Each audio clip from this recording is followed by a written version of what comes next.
There are certain ways we have been doing things all our life, and there are alternative perspectives. At Spill the Tea, we spill those alternatives or unconventional ideas. Hello everyone, welcome back to another episode of Spill the Tea. It's me, Keisha, hosting for today's episode.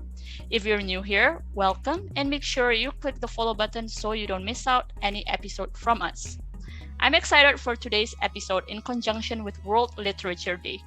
We have a special guest all the way from Gambia who has been an education advocate for more than 6 years and has been involved in community development, leadership, and advocacy. He is a member of the International Youth Council, Young African Leaders Initiative, African Youth Commission, Amnesty International, UN Major Group for Children and Youth, and of course the founder of Uni Foundation. Hello Solomon, it's good to have you joining us today. How are you doing and where are you based right now? Hi, Cass. It's a great pleasure joining you. I'm based in the Gambia and I'm doing well. I'm right now in our resource center, in our resource center premises at the office space where we work. It's a pleasure joining you. Yeah. Awesome. And of course, it's good to have you here today. So to jump in, I would love to hear your story on how you started Uni Foundation and bringing it to where it is today. Can you please share more about it, Solomon? Okay, thank you, Cassie. I hope I'm pronouncing your name correctly. Keisha. Your record, I shouldn't have asked that question again. Okay, as I've said earlier on, Uni Foundation is a charitable organization that was founded in 2014 under the 2013 Company Act of the Republic of the Gambia. Mm-hmm. And we work in partnership with the government of the Gambia through the Ministry of Basic and Secondary Education. Oh. And yes, the foundation actually work with vulnerable children, youth, women, and rural communities in the Gambia. So our focus is on the right to quality education. We also look at good health and creating awareness on various environmental, hygiene, and social issues. So the foundation, since its inception in 2014, when it was registered, have continuously focused on implementing projects to improve educational quality in the Gambia, as well as create increasing opportunities for the underprivileged children to have access to free learning materials, study facilities, and mentorship. And we've continued to promote and increase emphasis on the importance of education and providing income-generating skills for unemployed youth. So basically, since 2014, we've done series of projects, but between the month of October 2020 and let's say February 2021, our programs have directly impacted over 1,000 people who has benefited from our projects, which include remedial education, mobile library, and second chance education, which is designed specifically for adults who missed out on education when they were a bit younger at their earlier stage in life. So Uni Foundation got started, as I've made mention, why it all started is simply because of the kind of experience that I had. Mm-hmm. Growing up. I had challenges with education in terms of getting the best education that are quality enough for a child. I don't want to bring personal story into it, but okay. The thing is, I have some constraint coming up academically. So, and I noticed that in the community where I live, there are a lot of vulnerable children who need to be helped one way or the other. And that's how the Uni Foundation came about. And since then, we've been implementing projects to ensure that we prevent children from dropping out of school, because myself was actually a school dropout. And all our projects are designed in that areas to ensure that children have access to good quality education, and also they remain in school until they complete basic education. Got it, got it. Thank you so much for sharing that. And you also mentioned a few projects that we will discuss more later. So that's Okay. awesome. I love the fact that you, share about how it inspired you from your personal experience, and eventually you wanted to make a difference with the children around you. So for me personally, the top two causes that are closest to me are environment and education. Firstly, environment, because I have witnessed firsthand the effects of it to the sea, animals, and of course we have seen it, climate change, right? So the second one, education. I think what inspired me to become more interested in volunteering, or to be more aware from the education sector, is when I got my first job. So my first job after graduating high school was a kindergarten assistant teacher, and I taught reading in Malay and English. And oh my God, Solomon, the feeling of seeing them improve or even step up their reading skills is amazing. Like made me realize the importance of education. It can really change someone's life. So Solomon, do you always see yourself as someone who works closely with society, and was it a personal mission for you to become an education advocate? Maybe you can share a bit. Yes, as I've said earlier, it's just due to the personal experience that I had. I was born in a polygamous home, and there is that a lot of challenges in terms of there are a lot of children to train at the same time, and the resources to give the kids the best of education that are required are not really there. You find out that in a family of 7 children, the most educated ones stop in grade 7 at a time. So Wow. you see that there is a whole lot of how are you going to compare that? And you notice that maybe in that family, that's not just the only family that have such kind of challenge. Yeah. There are other families out there who are facing the same thing, and looking at what the power of education is in terms of if we want to, even if we are to end poverty, education is one of the things that are actually needed, because if people are educated, they'll be able to contribute more effectively in the society. They'll be able to get a better job and then do well and take care of their families. And the only way we can do that is to ensure that the younger ones who are coming up have all what it takes. So to me, I think this is a life calling for me, if I should use it that way. I don't know if I'm answering your question correctly, but Yeah. the thing is a call to me. I felt that maybe I had this experience because it built my passion to ensure that I begin to champion education and see that the younger ones are given opportunity for them not to drop out of school, for them to have all the basic quality learning materials that are needed for them to succeed when it comes to education. So to me, I see it as a call, as a calling. As a calling. Wow. Wow, that's deeply inspiring. And like what you said, I think quality education is very important, and we can see it as one of the UN Sustainable Development Goals. So that's how I found your foundation, because your foundation is heavily involved in contributing to this goal itself. So I wanted to ask, if we look closely at the SDGs, it is like what I said, it is clear that you support this 4th goal, which is quality education for all. So today there has also been a dramatic increase in literacy rates, and many more girls are in school than ever before. So I'm curious, what are some of the things that you observed in your efforts to promote quality education during your time as an education advocate? during the period of the COVID. Can you rephrase that question again? Sorry. Yeah, sure. So what are some of the things that you observe in your efforts to promote quality education during your time as an education advocate?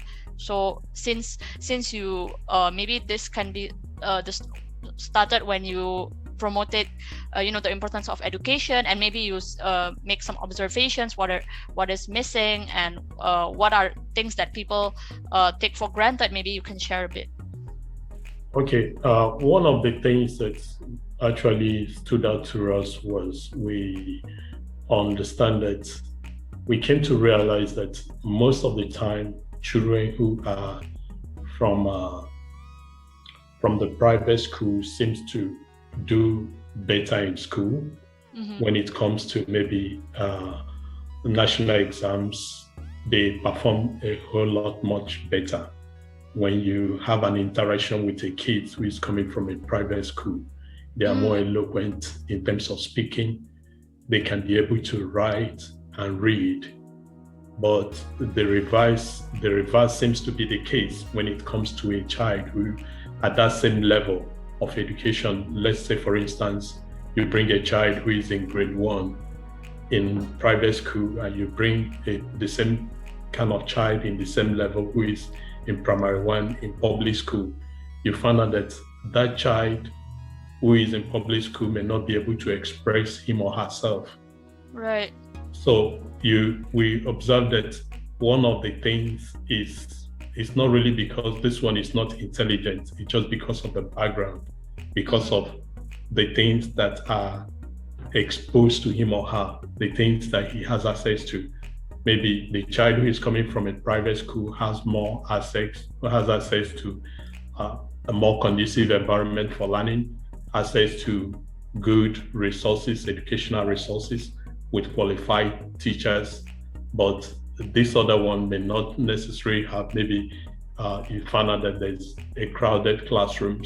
overcrowded classrooms, and they don't even, going back to their homes, most of them are from families that are not learned, so they don't prioritize the education. You see that there is a huge gap.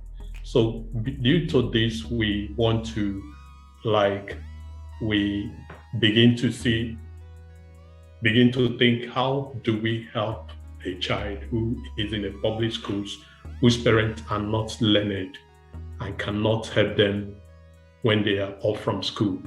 Because you find out that most of the time when these children close from school, they are just roaming around the communities and not quite engaged in any form of academic activities. And we want to rightfully engage them there and also expose them to some kind of learning, because our resource center has been a kind of fun where children come, they feel at home, they have access to do some of the activities that they are not used to ordinarily. So we want to ensure that that gap is broken between those who are well-to-do and those who are not quite well-to-do when it comes to academics. So these are some of the things that stand out to us. We look at the statistics of exam that was conducted in 2016. We found out that a quite number of students who wrote that exam that got credit in different subjects are actually from faith-based secondary schools and that of the primary private schools. A majority of those who are lacking behind are from the government schools, and public schools, if I should use that word. And we wanted to ensure that especially kids who are from the public schools have access to our learning material, our learning centers, so that we can help them to build them up, and especially those who have learning difficulties and all that. Yeah. Got it. So some of the trends that you saw is the gap between private versus public school. That's why your center developed some of the programs that many schools are not exposed to, and this is how I got to know you actually. Fun fact, I got to know Solomon from the Global Youth Ambassador Group. So basically, it's a group for youth where who are, who focus on championing quality education for everyone here. So, and I saw your mobile library project, and as a bookworm, I'm amazed that you have the opportunity to spread the joy of books and improving children access to books. It's awesome. And eventually you also become a world literature ambassador, am I right? So yes. Yeah, so tell us about that as well, because since this episode is in conjunction of World Literature Day, so maybe you can share a bit about that. Well, as an organization, we've been celebrating our World Literacy Days. I remember last 2 years in 2019, we commemorated that day in a particular secondary school. I think the name of the school is called Nigeria International School. So how the question you asked was, how did I came about? Yeah. Could you rephrase that question again? Yeah, sure. So you became a World Literature Ambassador. So tell us more about that. Like, how did you find out, and how were you nominated and become an ambassador eventually? Okay, I applied. Mm-hmm. I applied to become an ambassador, and I was selected. Mm-hmm. So I've been going through the training, and it was an added plus because I'm working in the area of education to ensure that children have access to good quality education. And so I want to identify with people who are working in that same direction so that I have all the materials and tools and meet with experts who are working in that area already, so as to collaborate to ensure that what we are out to do, we're able to achieve our goals. So it's an added advantage and a plus for me to become, and I felt so excited becoming a World Literacy Ambassador as well. Yeah, that's awesome. And that's when I saw your project, I was like amazed, like, wow, this mobile library project, even during the pandemic, you achieved something so amazing. And in my opinion, books are definitely the best way to travel, and it opens up your perspective. I remember my favorite book growing up was The Worst Witch, and also the Harry Potter series, because I got to experience a different world, definitely cooler than the one we are, for sure. So that's one of the advantages of reading. So, and how about the mobile library project, Solomon? What was the inspiration behind that, and what encouraged you to develop that love for reading for children? Okay, our project, as I've said earlier on, we have a remedial education. Yeah. That remedial education is actually being conducted under a learning and resource center. So in that center, we have what we call remedial education, which is after school support program, as well as second chance education and computer classes for adults, for youth who want to gain skills in that area when it comes to computing. But the mobile library, this programs has been going on, the one I just outlined, before the COVID. So during the COVID, there was schools were suspended, and our center was equally suspended because the kids could no longer come to our learning centers to receive studies. So just following the COVID-19 protocols. And then even though the government came up with another alternative, providing children access to providing learning through the television and radio stations. But most of the kids who are at home, most of them do not even have textbooks, So we find out that how do we really help them? How can we help children? And that was how the idea of mobile library came about. We came up with the idea to reach out to communities through the mobile libraries and then get kids to get the necessary books that they need, and as well as inspiring that joy of reading, encouraging kids to read, because we know that there's a saying, the more you read, the more things you will know.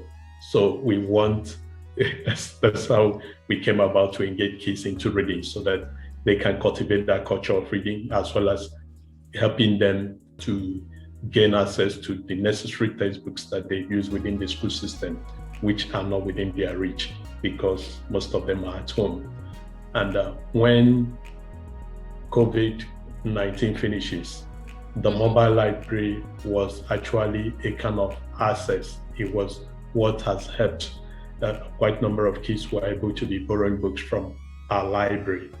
And instead of having that constraint on their parents, that was another kind of relief for them. Yeah. Yes. Yeah, definitely. So, yes. So we have other kind of activities like what we call book challenge under the mobile library. We have also book talk, where we give children opportunities to read books and then talk about the stories that are contained in the books, that they share the stories of the content of what they read, also to encourage others to read that same particular kind of book, and also encouraging them to have that confidence to be able to speak among their peers. So these are some of the things that we're doing through the mobile library. Yeah, and it's been fun. That's awesome, and that's amazing. Like when I saw the pictures that you posted on the Facebook page, I was like, oh my god, I wish I had that when I was a child, because last time during my age, books were only available in the library, or if you only have it at home, which you have to buy. So this is pretty interesting project that you and your team are doing, and thank you so much for sharing that. And of course, when we talk about quality education, it's definitely not a privilege, but a fundamental human right. However, like what you said, during this time, many countries are implementing online learning through different medias, and we have seen the news how some children do not have access to the internet or tools for online learning, which reminds me of a story of a student from East Malaysia, in Sabah, who posted a video of herself climbing a tree to sit for her exams online. Because she needed that to have access to internet. Yes. And actually the video went viral and has since prompted the Malaysian basically the Communication and Multimedia Commission in the country to come up with a plan to enhance the telecommunications tower in the village itself, so other students and fellow villagers improved internet access. So basically, we can see here, social media also plays an important role in making sure that everyone has access. So my question is, how do you think COVID-19 will change education, and how would this impact the children? Do you think they will be happy if they kept on doing online learning, or will going to class will still be the most best method to study? What do you think? Yeah, that social contact is something that children are driving for, because they want to have that social interaction. They want to have that physical contact with their peers. But when you are restricted back at home, the reverse is the case, especially where in developing communities or developing world countries, if I should use that word, where most of the kids do not have access to internet. Even those that do not have the gadgets that are required to connect. So you find it that they will prefer to a normal school setting to have that physical contact with their peers, and also the joy of it, to share fun. Yeah. Like in the Gambia, the school has reopened, so there is no longer lockdown here. The school have reopened, even though most schools are still following that the COVID-19 protocols, which are actually expected to wear masks and also observe social distancing. But you know how kids are. Most of the time they find it difficult with those rules. So, but the rules are there and it's expected to be followed. But I think the normal school setting is one of the best, but still yet educationists should begin to think on alternative, and especially in this part of the world. And that's why our organization is also trying to work with Songbook. There's an organization called Songbook through the World Literacy Foundation. They have a gadget that they do give out to these are tablets. It's a tablet form that has educational learning stuff in it, where the hard to reach communities can have access to them. And what the concepts that we have, which we've been looking at how we can develop this, is to have a kind of a gadget that we have all of the, let's say for instance, the basic subjects that are taught in school. We can say, okay, if we are giving this tablet to a child, if we have all of the required subject book in it, as well as an avenue where a child can do a work and then submit it to teachers for them to see, assess them. So there's a way this can be programmed. And these are thoughts, a concept which we are still trying. I know that it's not a new concept altogether. I want to believe that it's most likely going to be out there. People are already doing it. But yes, because that can be another alternative. You say, okay, even though if there's COVID-19 and there are restrictions and kids are not allowed to go to school, with such gadgets, they have school within their reach. Exactly. It's just a matter of, irrespective of where the teacher is, he can be there to guide and say, okay, you did this, you got this right, do it the other way around. And we can work with the telecommunication or something companies or something that would be lesser cost, and then the kids can be assessed through the gadget and get the assessment result immediately. And if there is any correction, there's a way education can be redesigned, even if there's another kind of, because there's this wave, the wave of COVID-19, the first wave has gone, the second wave, and now there is third wave of the COVID-19, and we don't know how this is going to be, if it's going to continue or we're going to have a normal time. So with all this, I think education system can be redesigned so that kids who are in the developing world can have some kind of alternative. If there is a lockdown, or even those kids who are in a hard to reach community can have access to this kind of gadget, and also it will also expose them when it comes to digitalization and all that. Exactly. And I think this whole situation kind of forced every school to open up about the importance of digitalization. So it's pretty an exciting time, but also scary, because like what you say, obviously going to school is the best method for students, because they get to learn from each other, from other students, interacting, doing other activities, or learning something new from their peers. So I think that's really important. I think it applies the same way with work. Yes. Like, sure. Like working from home has its perks, but when you're at the office, you get to interact, and sometimes you learn more from other people as well. So I think it's the same method. So thank you so much for sharing that. And before we wrap up, of course, I wanted to ask you, what is next for you, or probably Uni Foundation? And can you please share tips, simple steps on how maybe our listeners or someone can help to achieve or support equal quality education for all?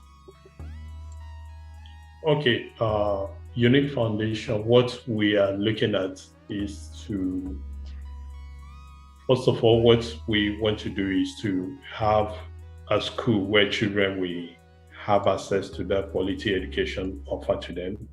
But we know that we cannot, there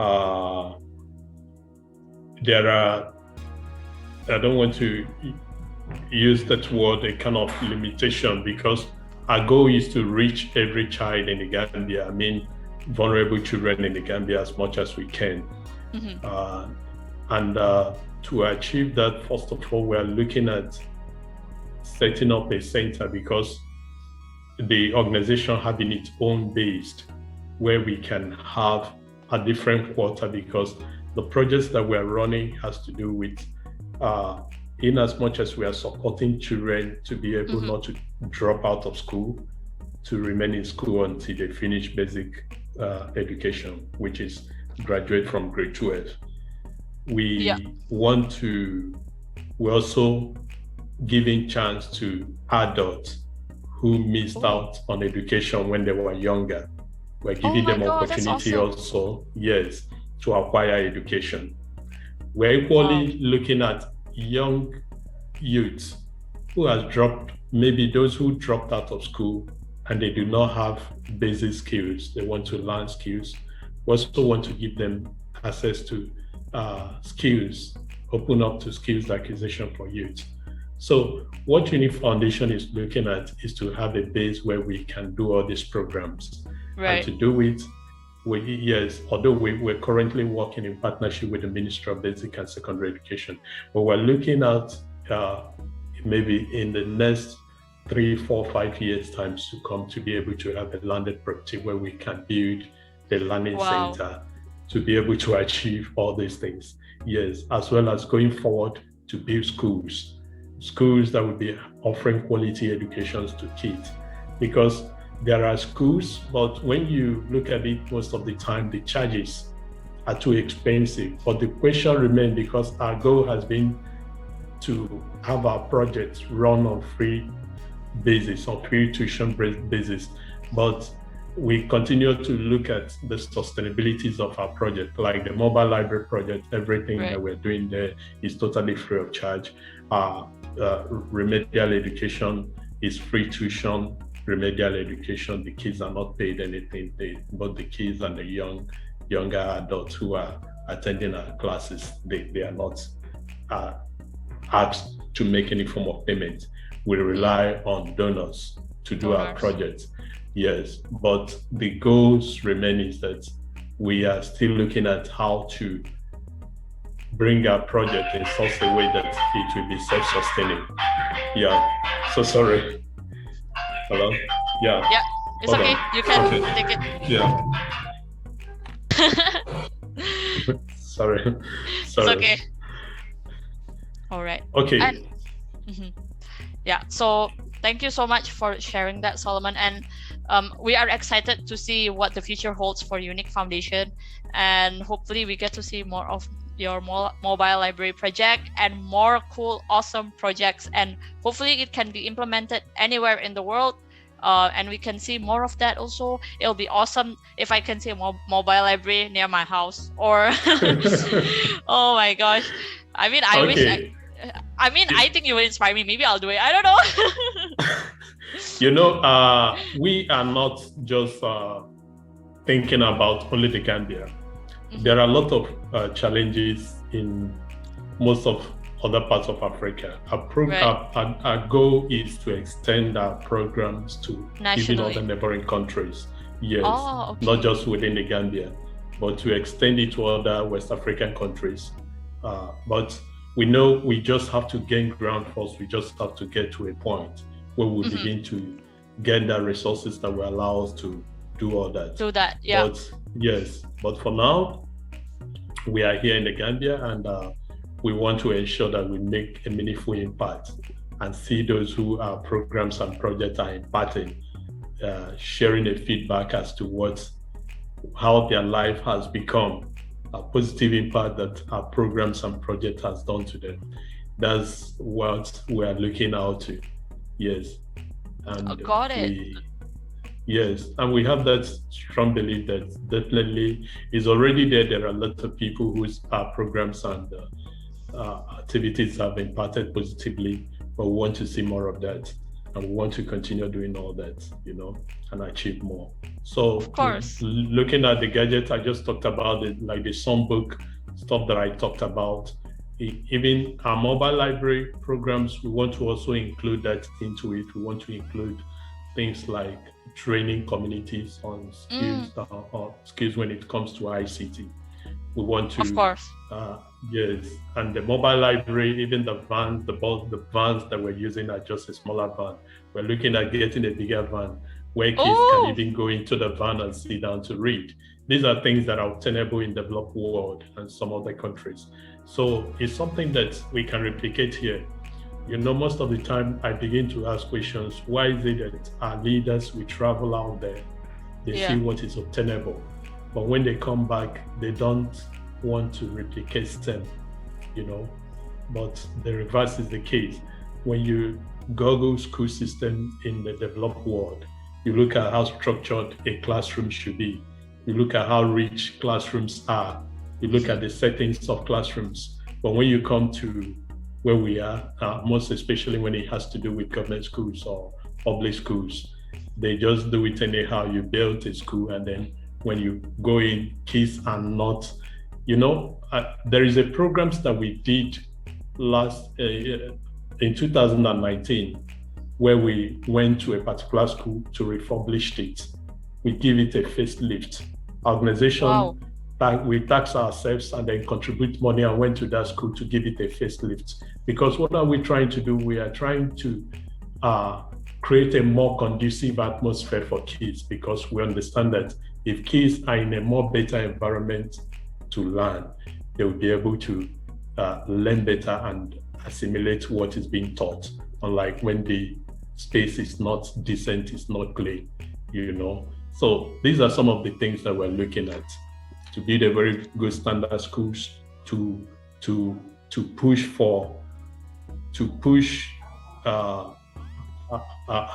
which word am I going to use for this? To push so that government will put in more resources when it comes to education and then build good schools. Yes, build good schools for kids that will be well equipped with all the needful resources. You know, if these things are obtainable in the developed world, we can also see it being achieved in our own part of the world, so that children who are coming up can have a very brighter future and have all what it takes to succeed. Yeah, and that to succeed, children need to be exposed to quality education. That's just what we believed. Yeah. Exactly, and I agree with you. I think quality education brings a lot of opportunities to students, and I'm excited. We're all excited to see what is your next project, and maybe you will go global the next time we meet. Who knows what the future holds? All right, and to wrap up, thanks Solomon for joining. For our listeners out there, I hope you learned something new and you are equally inspired by Solomon's journey. Let's make our contribution to make quality education for everyone. So make sure you follow our Instagram at Spill the Teapots. And Solomon, would you like to share your social media as well? Where can our listeners find you on the internet? Maybe Instagram, YouTube, Facebook, and so on. Maybe you can share. Okay, we have a website. Our website, even though it's under maintenance right now, but our website is www.uniquefoundationgambia.org.